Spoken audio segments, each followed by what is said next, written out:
Assalamu alaikum wa rahmatullah. Dear viewers, how are you? I hope you are well.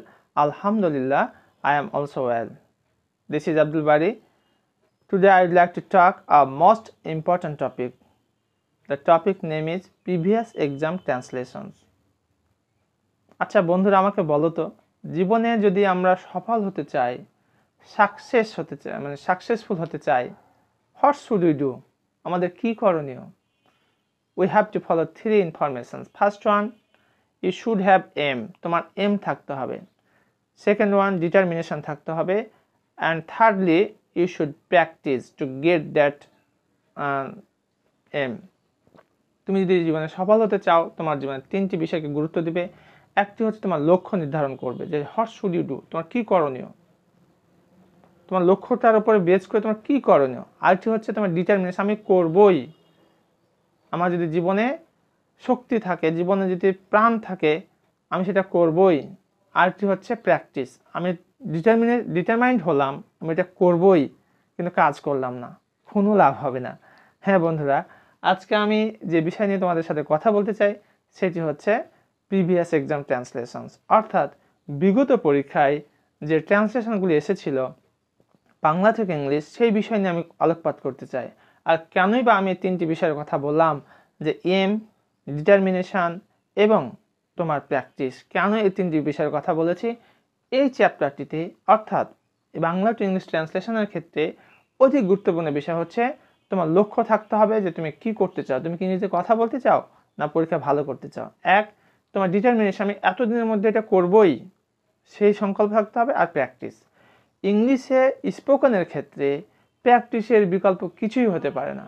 If you practice a lot, ইনশাআল্লাহ you will develop in your career, no doubt. তো চলো আমরা শুরু করি। আমি এ ব্যাপারে বিশেষ কিছু জানি না। কেউ তোমাকে ধরেছে, এই তুই জানিস? না ভাই, আমি এই ব্যাপারে বিশেষ কিছু জানি না। তাহলে আমি এই ব্যাপারে বিশেষ কিছু জানি না। I don't know much about this matter. I don't know much about this matter. তুমি কি ছেলেটিকে তার নাম জিজ্ঞেস করেছিলে? হয়তো তোমার মা তোমাকে বলছে, বাবা তুমি কি ছেলেটিকে তার নাম জিজ্ঞেস করেছিলে যে এখানে এসেছিল? তা তুমি কি ছেলেটিকে তার নাম জিজ্ঞেস করেছিলে, এটা কোন টেন্স আছে? Past indefinite tense but interrogative, প্রশ্ন করেছে এবং অতীতে আছে। তাহলে এটাকে আমরা কি বলবো? Did you ask the boy what his name was? একটু খেয়াল করো বন্ধুরা, কত সহজ। তুমি কি ছেলেটিকে তার নাম জিজ্ঞেস করেছে, এটা কোন টেন্স আছে? পাস্ট ইনডিফিনিট টেন্স এবং প্রশ্ন করা আছে। তো প্রশ্ন করার জন্য ডিড নিলাম। তাহলে ডিড ইউ আস্ক, তুমি কি জিজ্ঞেস করেছিলে? আস্কের আস্কড হলো না, কেন? ডিড হয়ে গেছে। কাকে জিজ্ঞেস করেছিলে? The boy. তাহলে did you ask the boy, তুমি কি বালকটিকে জিজ্ঞেস করেছিলে তার নাম কি ছিল? What his name was. এখন যদি আমি এটাকে বলি, তুমি কি মেয়েটিকে তার নাম জিজ্ঞেস করেছিলে? Did you ask the girl what her, এখানে হার হয়ে যাবে, নেম ওয়াজ। তুমি লোকটিকে তার নাম জিজ্ঞেস করেছিলে? Did you ask the man what his name was. এখানে আমি একটু চেঞ্জ করেছি, শুধু পরীক্ষায় ছিল তোমার মানুষটিকে, আমি এখানে ছেলেটিকে দিয়ে দিচ্ছি। একটু খেয়াল করবো, যেহেতু আমি লিখেছি এখানে প্রিভিয়াস এক্সাম ট্রান্সলেশনস, সঙ্গত কারণে এটা আমি বলে দিলাম। অতি আদরে ছেলেটি গোল্লায় গেল। হ্যাঁ বন্ধুরা, যদি তোমরা পিতা হয়ে থাকো অথবা মাতা হয়ে থাকো, তোমার ছেলে মেয়েকে অবশ্যই শাসন করতে হবে। যদি শাসন না করো তাহলে ছেলে মেয়ে কিন্তু গোল্লায় যাবে, সে প্রকৃতপক্ষে মানুষ হবে না। অতি আদরে ছেলেটি গোল্লায় গেল। অতি আদর, বেশি মানে আদর করা যাবে না, আদর করতে হবে, লিমিটেশন থাকতে হবে। বেশি প্রশ্রয় দিলে, বেশি আশ্রয় দিলে, বেশি আস্কারা দিলে তোমার ছেলে বা মেয়েটি ধ্বংসের দিকে এগিয়ে যাবে, এটাই স্বাভাবিক। তুমি বাস্তবতার দিকে তাকাও। তাই আমার রিকোয়েস্ট হচ্ছে, ছেলে মেয়ে যাদের রয়েছে অবশ্যই আমরা আমাদের কি করব? ছেলে মেয়েকে শাসন করব, পাশাপাশি আদরও করব, সমান্তরালভাবে আগাতে হবে। শুধু শাসন, ছেলে ধ্বংস হয়ে যাবে, মেয়ে ধ্বংস হয়ে যাবে। শুধু আদর, তাতেও ধ্বংস হয়ে যাবে, দুটাই দরকার রয়েছে। তো অতি আদরে ছেলেটি গোল্লায় গেল। Too much indulgence, too much indulgence, too much indulgence has spoiled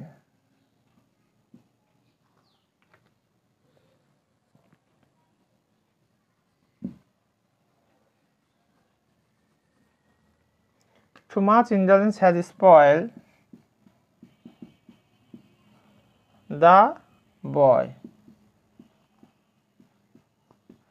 একটু খেয়াল করো, এখানে কি বলছে? অতি আদরে ছেলেটি গোল্লায় গেল, তার মানে অতি আদর ছেলেটিকে ধ্বংস করে দিয়েছে। তাহলে টু মাচ ইন্ডালজেন্স, ইন্ডালজেন্স মানে হচ্ছে আদর, প্রশ্রয়, আশকারা, অতি আহ্লাদ, মানে অতিমাত্রায় ভালোবাসা। Two much indulgence has spoiled the boy, তাকে একদিন অন্তর ওষুধ খেতে হয়। হ্যাঁ, আমাদের সমাজে অনেক মানুষ অসুস্থ হয়ে যায়, কখনো মা অসুস্থ হয়, কখনো পিতা, কখনো বা নিজে, কখনো বা পড়োশি, যাই হোক, তখন ডাক্তারবাবু বলেছেন একদিন পর পর ওষুধ খাবেন। তাহলে তাকে একদিন অন্তর ওষুধ খেতে হয়, তার মানে he has to take medicine on alternate days,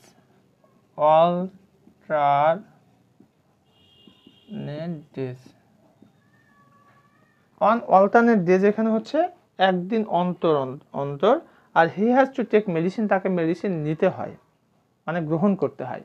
তো দেখো বন্ধুরা, বাক্যগুলি বড় হলেও কিন্তু সহজ। ইফ ইউ প্র্যাকটিস এভরিডে, ইনশাআল্লাহ you can develop your speaking quality, no doubt. তো আবার একটু বাক্যগুলো দেখে নিই। আমি এ ব্যাপারে বিশেষ কিছু জানি না, I don't know much about this matter. তুমি কি ছেলেটিকে তার নাম জিজ্ঞেস করেছিলে? Did you ask the boy what his name was? অতি আদরে ছেলেটি গোল্লায় গেল। Too much indulgence has spoiled the boy, তাকে একদিন অন্তর ওষুধ খেতে হয়। He has to take medicine on alternate days.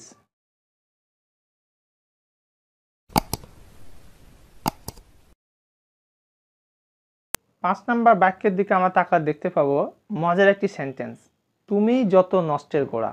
হ্যাঁ, আমাদের সমাজে এমন কিছু মানুষ আছে আর কাজই হচ্ছে খালি কারো ক্ষতি করা। তখন কেউ ফের প্রতিপক্ষ বলছে তুমি যত নষ্টের গোড়া, তুমিই যত নষ্টের গোড়া, ফোর্স করা হয়েছে এখানে। তাহলে ইট ইজ ইউ,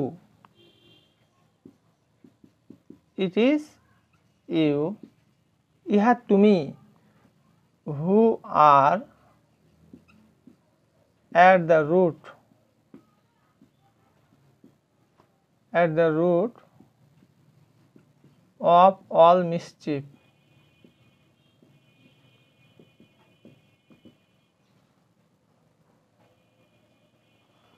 একটু খেয়াল করে বাক্যটা একটু বড়, তুমি যত নষ্টের গোড়া, ইট ইজ ইউ মানে ইহা তুমি, হু আর যিনি হয়, অ্যাট দ্য রুট প্রধান, অফ অল মিসচিফ, মিসচিফ হচ্ছে দুর্ঘটনা বা খারাপ কাজ।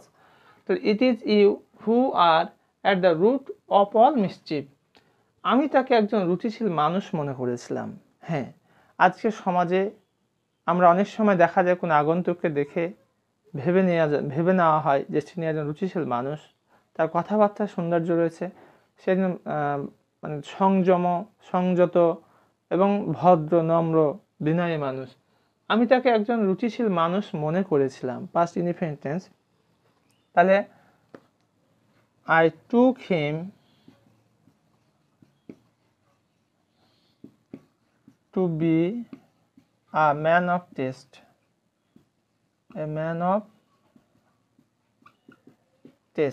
I took him to be a man of taste. আমি তাকে রুচিশীল মানুষ হিসেবে মনে করেছিলাম। সে অনেক কষ্টে কয়েকটা কথা বলল, দেখা যাচ্ছে নড়বড়ে পারছে না, এভাবে পড়ে যাচ্ছে। তারপরও তিনি হয়তো সভাপতি, তিনি হয়তো প্রিন্সিপাল অথবা হেডমাস্টার অথবা হেডমিস্ট্রেস, তাকে এই দু একটা কথা বলতেই হয় বিশেষ অনুষ্ঠানে।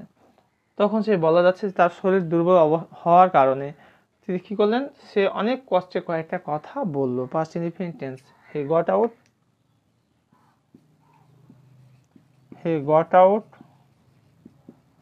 a few words.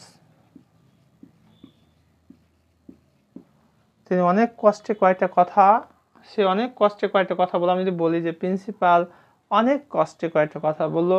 The principal got out a few words, আমার পিতা অনেক কষ্টে কয়েকটা কথা বললো। My father got out a few words. এই মাত্র 5টা বাজলো। কোথায় 5টা বেজে গেছে? কোথায় হ্যাঁ, এই মাত্র 5টা বাজলো। তাহলে এটাকে ইংরেজিতে কীভাবে বলবো আমরা? It has just struck 5. It had just struck 5. Dear viewers, I have already discussed a lot of significant sentences which are very much important in your practical life. Let's follow again. তুমি যত নষ্টের গোড়া, it is you who are at the root of all mischief. আমি তাকে একজন রুচিশীল মানুষ মনে করেছিলাম। I took him to be a man of taste. সে অনেক কষ্টে কয়েকটা কথা বলল। He got out a few words. এইমাত্র 5টা বাজলো। It had just struck 5. প্রিয় বন্ধুরা, এতক্ষণ পর্যন্ত আমি তোমাদের গুরুত্বপূর্ণ কিছু বাক্য নিয়ে আলোচনা করেছি, যে বাক্যগুলি বিগত পরীক্ষায় এসেছিল। পাশাপাশি তুমি যদি এই বাক্যগুলি প্র্যাকটিস করো তোমার জীবনে, ইনশাআল্লাহ you can improve your speaking quality, no doubt. Finally I will request all of my viewers, please subscribe my channel still now who haven't subscribed. আর যারা সাবস্ক্রাইব করেছে তাদেরকে অসংখ্য ধন্যবাদ। পাশাপাশি বেল আইকন বাটনটিও প্রেস করে দাও, যাতে করে আমি ভিডিও আপলোড করার সাথে সাথে নোটিফিকেশন পেয়ে যাও। তোমাদের একটি কমেন্ট, একটি লাইক এবং শেয়ার আমাকে অনেক অনেক বেশি অনুপ্রাণিত করে। সত্যি বলতে কি, এই ভিডিওগুলো করতে অনেক কষ্ট হয়, অনেক সময় দিতে হয়, কিন্তু যখন তোমাদেরকে আমি পাশে পাই, then I feel very much happy. ইনশাআল্লাহ I will stay with you. Thank you very much for watching this class. আসসালামু আলাইকুম ওয়া রাহমাতুল্লাহ।